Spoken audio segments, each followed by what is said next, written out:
will the UK still have the privileged position it does within the UEFA?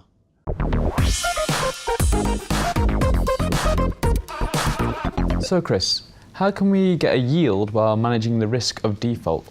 I think the best thing to do is to manage your expectations. Today, we're in a negative yield environment.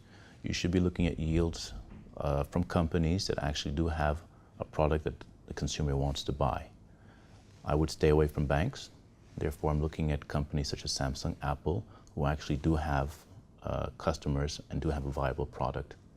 I will accept yields 2% and above, but I'm not looking at 5% yields. The Panama Papers duped celebrities, government officials and sporting stars. One of them was Messi. But I want to know who else is involved in this and what's in store for them. Well, I think if we get rid of the smoke and look at it, we have to look at the people who've actually advised these clients on the structures. A Messi or another athlete, he's not an expert on these things. So the big risk are going to be the fiduciaries, the law firms, the banks, possibly some government officials who've turned a blind eye.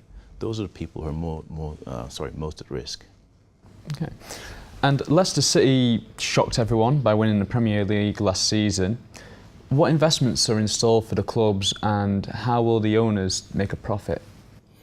Well, I think they're going to have to continue to celebrate and continue on the same modus operandi, which is you win as a team. You take a coach who's a very good leader.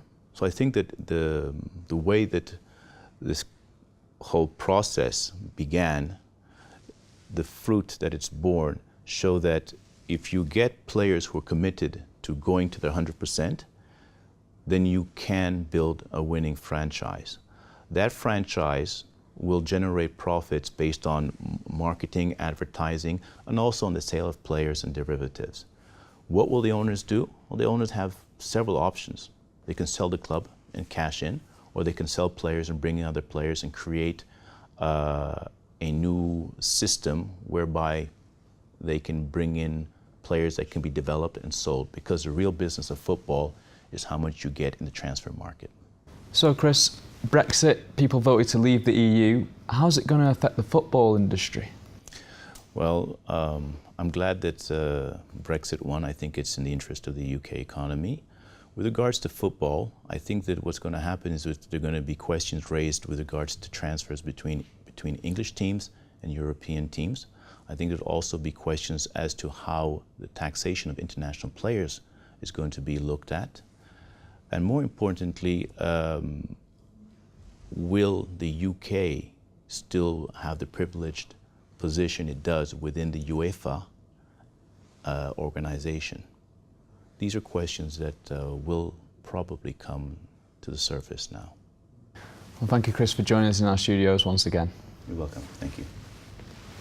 That wraps up today's broadcast, but don't forget you can get the latest by clicking back on Dukascopy TV. Goodbye for now.